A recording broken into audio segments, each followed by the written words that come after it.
నమస్తే అండి, నేను డైటీషియన్ సౌమ్య. డయాబెటీస్ అనగానే, మధుమేహ వ్యాధి అనగానే అందరికీ ఒకలాంటి భయం ఉంటుంది. ఆహారంలో చాలా జాగ్రత్తలు పాటించాలని ఉంటుంది, కానీ అంత ఈజీగా కూడా ఉండదు. ఎందుకంటే ఆహారం మనం చిన్నప్పటి నుండి, మనం పుట్టినప్పటి నుండి మనకు అలవాటైన ఒక పద్ధతి. సో ఆహారంలో మార్పులు అన్నది అంత తేలికగా కూడా ఉండదు. ముఖ్యంగా మన సౌత్ ఇండియాలో వైట్ రైస్ అన్నది, అంటే అన్నం తినలేదు అంటే అది మనం ఉపవాసం కిందే లెక్కేస్తాము, లేకపోతే అసలు ఏమీ తినలేదని కూడా లెక్కేస్తాం. సో ఈ వైట్ రైస్ నిజంగా అంత డేంజరా? వైట్ రైస్ తింటే నిజంగా అంత షుగర్ పెరుగుతుందా? ఇది మనం ఇవాళ వీడియోలో చూద్దాం. సో వైట్ రైస్ అన్నది ఏంటంటే, మనకి గ్లైసమిక్ ఇండెక్స్ ఇంతకుముందు వీడియోస్లో చెప్పుకున్నట్టుగా వైట్ రైస్ అన్నది ఏంటంటే, మనకి దీంట్లో గ్లైసమిక్ ఇండెక్స్ అన్నది 80 కంటే ఎక్కువ ఉంటుంది. అంటే హై గ్లైసమిక్ ఇండెక్స్ ఫుడ్స్లో వైట్ రైస్ ఒక కాంపోనెంట్ అన్నమాట. సో ఈ వైట్ రైస్ తినడం వల్ల మనకి జనరల్గా షుగర్ అన్నది పెరుగుతుంది. ఇది చాలా స్టడీస్లో కూడా చూసాము. కాకపోతే సౌత్ ఇండియాలో డయాబెటీస్ రిస్క్ ఎంత ఎక్కువగా ఉందో, అలాగే వైట్ రైస్ తినకుండా కూడా చాలామంది ఉండలేరు. సో వైట్ రైస్ వల్ల షుగర్ పెరుగుతుంది, దాన్ని మనం ఎలా తీసుకోవచ్చు అన్నది కూడా మనం ఈ వీడియోలో చూద్దాం. అంటే హాని చేస్తుంది, షుగర్ పెరుగుతుంది, కాకపోతే అలవాటును మార్చుకోవడం కూడా కష్టంగా ఉన్న వాళ్ళు చాలామంది ఉంటారు. సో అలాంటి వాళ్ళకి కొన్ని చిన్న ట్రిక్స్ అండ్ టిప్స్ చూద్దాము. వాటి వల్ల వైట్ రైస్ తిన్నా కూడా మనం ఎలా షుగర్ మేనేజ్ చేసుకోవచ్చు అన్నది చూడొచ్చు. సో జనరల్గా వైట్ రైస్ అంటే ఇంతకు ముందు జనరేషన్స్ చూస్తే గనక వాళ్ళకి ఎక్కువ ఇంత పాలిష్ చేసిన బియ్యం ఉండేది కాదు. వాళ్ళు కొంచెం పొట్టుతో తినేవాళ్ళు. సో మనకి ఇప్పుడు బ్రౌన్ రైస్ కానీ లేకపోతే ఇలాంటివి దొరుకుతున్నాయి కదా, అలా తినేవాళ్ళు అనమాట. సో దానితో ఇప్పుడు ఇది కంపేర్ చేస్తే పైన పొట్టంతా వెళ్ళిపోతుంది, కాబట్టి దీని గ్లైసమిక్ లోడ్ కూడా పెరిగిపోతుంది. ఇంకొకటి ఏంటంటే, అది అంత సాఫ్ట్గా కుక్ అయిపోతుంది, కాబట్టి దానివల్ల కూడా మన తిన్న తర్వాత షుగర్ అన్నది ఎక్కువ అయిపోతుంది.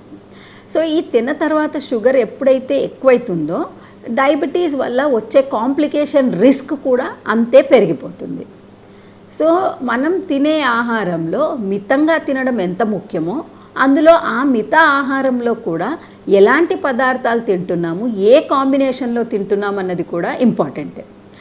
ఈ మధ్యకాలంలో జరిగిన ఒక స్టడీలో ఏం చూసారంటే, వైట్ రైస్ మనం బియ్యం కడిగి ఆ నీళ్ళు తీసేసిన తర్వాత ఆ నీళ్ళు తీసేయడం, గంజిలాగా వార్చుకొని తినడం వల్ల కూడా కొద్దిగా అంతగా షుగర్ పెరగదు.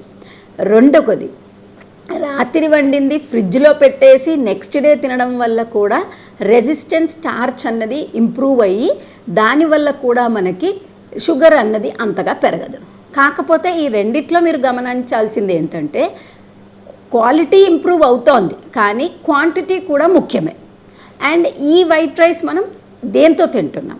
జనరల్గా రైస్ ప్రాబ్లం ఏంటి అంటే, దానికి కొంచెం కర్రీ ఉన్నా, కొంచెం పచ్చడి ఉన్నా కూడా మనం చాలా క్వాంటిటీ తినొచ్చు.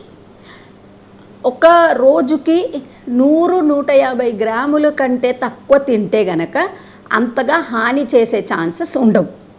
కానీ మనం 150 గ్రాములు, 100 గ్రాములు, అంటే ఇది మళ్ళీ మన హైట్ వెయిట్ని బట్టి కూడా ఉంటుంది, మన డైలీ ఇంటేక్ని బట్టి కూడా ఉంటుంది. సో అబౌవ్ 100 గ్రామ్స్ తీసుకోవడం వల్ల కూడా ఒక మీల్లో ఎస్పెషల్లీ దీనివల్ల కూడా మనము షుగర్ లెవెల్స్ బాగా పెరగడం చూస్తాం. So quantity important first. రెండోది వచ్చేసి క్వాలిటీ. ఇప్పుడు మనం ఈ వైట్ రైస్ని ఏ కాంబినేషన్లో తింటున్నాం అన్నది కూడా ఇంపార్టెంట్. సో సపోజ్ మనము ఈ వైట్ రైస్ అన్నది పచ్చడి ఆర్ ఓన్లీ పెరుగు ఆర్ ఓన్లీ కొద్దిగా కూర వేసుకొని తింటే కనుక షుగర్ తొందరగా పెరుగుతుంది. సో అదే ఈక్వల్ అమౌంట్ ఆఫ్, అంటే ఎంత అన్నం ఉందో అంత కూర, అంతే పప్పు కూడా వేసుకొని తింటే కనుక అంత షుగర్ లెవెల్ పెరిగే ఛాన్సెస్ ఉండవు. సో ఇవన్నీ కూడా ఒక లెక్క అయితే, individual response of the body కూడా ఇంపార్టెంటే. సో అందుకని వైట్ రైస్ తినొచ్చు, కాకపోతే లిమిట్గా తినడం అన్నిటికంటే ముఖ్యం. లేదు మానేయగలుగుతాము అంటే ఆ వైట్ రైస్కి మనకి ఈక్వలెంట్గా కొర్రలు, రాగులు, సమలు, జొన్నలు ఇలాంటి తృణధాన్యాలు ఏవైతే ఉన్నాయో ఇవన్నీ కూడా వైట్ రైస్ బదులుగా వీటిని అన్నంలాగా వండుకొని కూడా మనం తీసుకోవచ్చు. వీటి వల్ల ఏంటంటే గ్లైసమిక్ లోడ్ అన్నది కొంచెం కంట్రోల్ చేసే ఛాన్సెస్ ఎక్కువగా ఉంటాయి. తర్వాత వైట్ రైస్తో జనరల్గా మనం ఇంకా ప్రిపరేషన్స్ కూడా చేస్తుంటాం.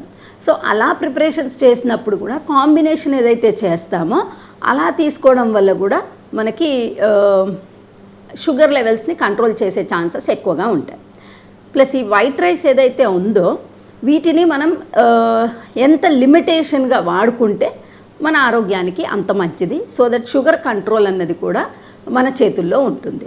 సో జనరల్గా డయాబెటీస్ ఉన్నవాళ్ళు వైట్ రైస్ నేను ఎలాగూ తినాలి అనుకుంటే కనుక రోజులో ఒక్క పూట మట్టుకే తీసుకోవచ్చు. అది కూడా లిమిట్గా తీసుకోవాలి. అండ్ దానితో కూడా మనం కాంబినేషన్ ఎప్పుడైతే ప్రాపర్గా చేసుకుంటామో దానివల్ల అంత నష్టం కాకుండా ఉంటుంది. ఇంకొకటి మెల్లిగా తినడం, ఫాస్ట్గా తినడం వల్ల కూడా మన షుగర్ లెవెల్స్ అన్నవి ఎక్కువైపోతాయి. అండ్ వైట్ రైస్ ఏంటంటే తొందరగా అరిగిపోతుంది. సో దానివల్ల కూడా నెక్స్ట్ మీల్కి మనకి ఆకలి ఎక్కువ వేస్తుంది.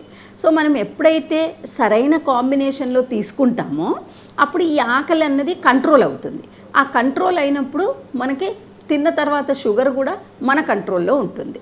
సో అందుకని వైట్ రైస్ తింటే కనుక క్వాంటిటీ ఆఫ్ దాంతో తినే పప్పు కానీ, కూరగాయలు కానీ, ఆకుకూరలు కానీ ఏవైతే ఉన్నాయో వాటిని పెంచి ఈ బియ్యం శాతం తగ్గిస్తే గనక, అన్నం శాతం తగ్గిస్తే గనక అది షుగర్ వాళ్ళకు కూడా ఆరోగ్యానికి చాలా మంచిది. షుగర్ వాళ్ళకే కాకుండా ప్రీ డయాబెటీస్ అంటాం కదా, షుగర్ వచ్చే రిస్క్ ఎక్కువ ఉన్న వాళ్ళకు కూడా ఆరోగ్యానికి చాలా మంచిది.